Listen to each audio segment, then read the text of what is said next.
सेवा के महासचिव एनडी राम जी, सेवा के प्रेसिडेंट निर्मल जी, मंच पर R C Sujata ji, Shrimati Sujata ji, doctor K S. Chauhan जी,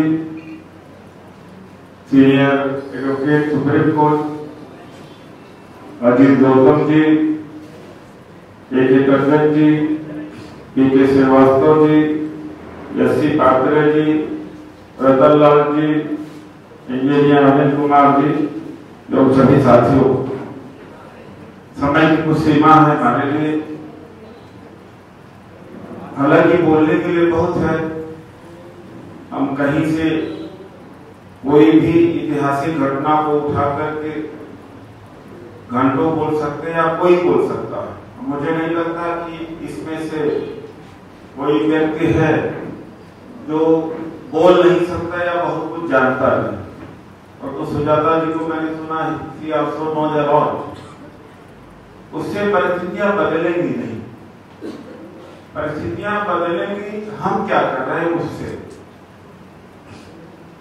और अभी इस जब जन्म दिवस आ रहा था तो मुझे लिखने के लिए कहा कि अखबारों में, मैंने सोचा क्या लिखे, खैर हमने कई लेख लिखे, उसमें से एक यह है कि जयंतियों बढ़ती जा रही है, हम लोकल कार्टर में बाबा साहब की जयंती मनाई जाती,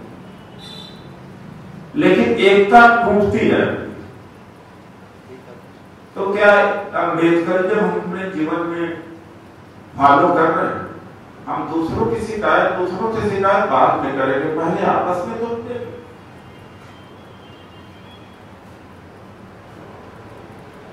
एक सोशल इंजीनियरिंग पर बनी हुई पार्टी थी बहुजन समाज पार्टी, क्या और जातियां सब, अगर हम अम्बेडकराइट हैं तो गैर अम्बेडकराइट जाति के पास जाना पड़े, उनको अम्बेडकराइट बनाना पड़े।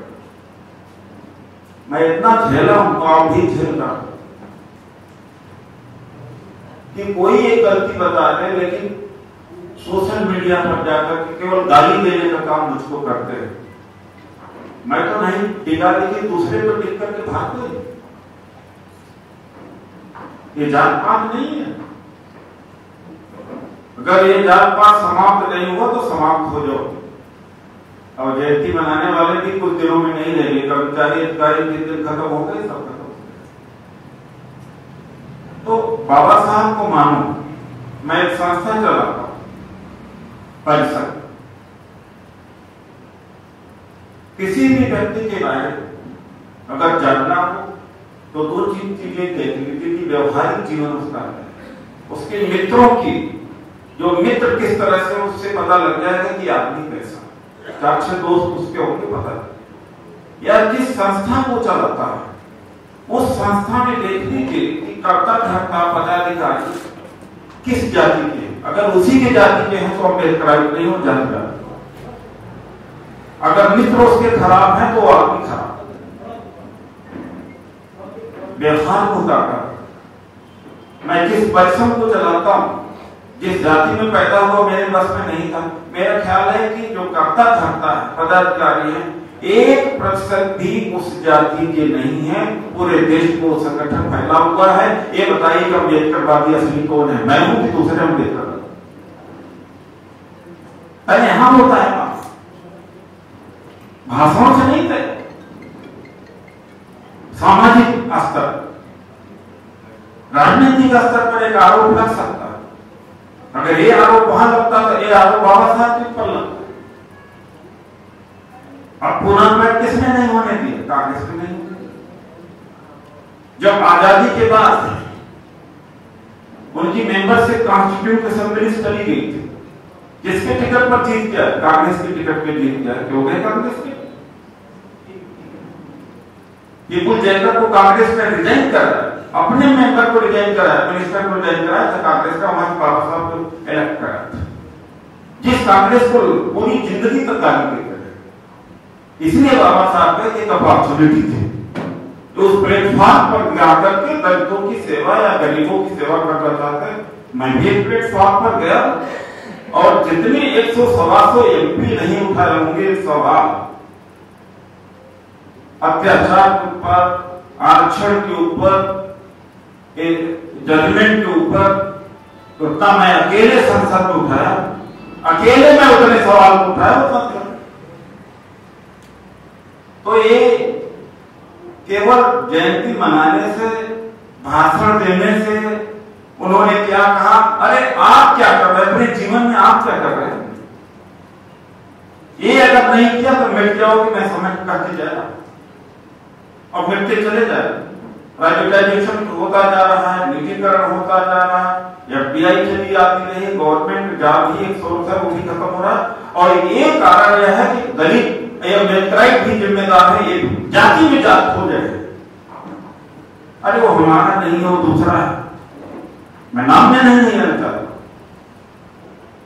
अगर असली अम्बेडकराइट हो तो जो जातियां अम्बेडकराइट हैं उनको तारीफ क्यों दे रहे हो, उनको जाकर अम्बेडकराइट में उनको जगह दो, यूनिटी स्थापित करो। ये होगा कि ये हो नहीं रहा है। इस्लाम में प्रॉफिट मोहम्मद का चित्र बनाया नहीं जा सकता, कोई जयंती का धूमधाम नहीं होता, लेकिन इस्लाम का जो सिद्धांत है उन्होंने अपने दिल में, अपने अंदर कितना आत्मसात किया। और हम अम्बेडकर भाषण देते अपने जीवन में हम कितना होता,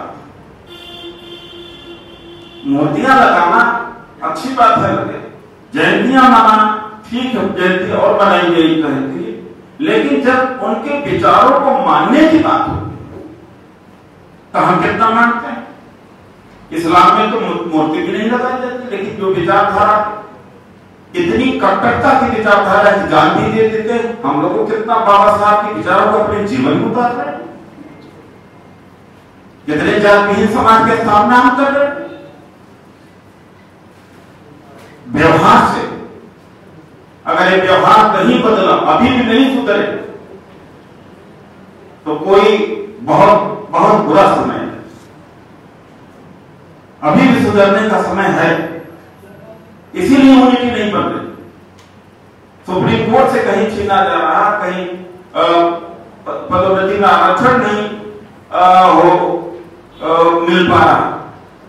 और दूसरी एक परंपरा, एक कर्मचारी अधिकारी ज्यादा करता, समाज को गलत फहमी, नेताओं को गाली देती। जब फिरता है कोई कर्मचारी अधिकारी समाज को, तो अपने दलित नेता के पास जाता, क्यों जाते भाई? उस दलित नेता के कहने पर तुम वोट देते हो। वोट तो कभी अखिलेश के कहने पे देते हो, कभी सोनिया गांधी के, कभी नरेंद्र मोदी के कहने पर देते हो, कभी ओम प्रकाश चौटाला के कहने पर देते हो। कुछ ही जगह मामला यह है कि दलित नेता के कहने पर तुम वोट देते हो। ये चौहान जी के कहने पर दलित वोट देता है, शीला दीक्षित के कहने पर देते हो, केजरीवाल के कहने पर दलितों ने वोट दिया, तो फिरते हो तो दलित नेताओं के पास क्यों आते हो? वोट भी दो दलित नेताओं के, तब तो दलित नेताओं के पास जाओ। ये जो दोहरा चरित्र समाज का है, इसको भी बदलना पड़ेगा और इससे बहुत क्षति हो रही।